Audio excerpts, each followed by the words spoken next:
Мой прадедушка Абдул-Яя, он курешче. В 1926 году завоевал на празднике Дервиза, завоевал первое место и стал победителем крымской весны. Вот.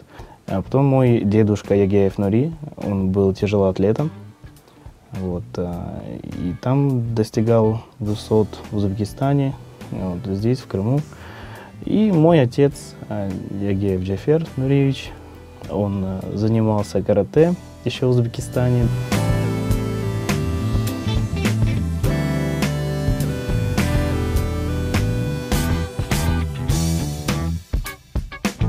У меня был такой, знаете, прорыв, можно сказать, где-то 5 лет, это точно, то есть чисто первые места. Вот так.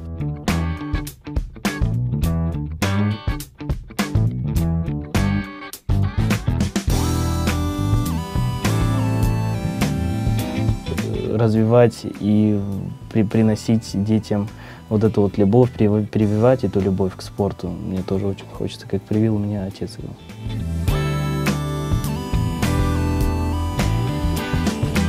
Мы хотели далеко сбежать, только ты и я, ты любовь моя, ты любовь моя.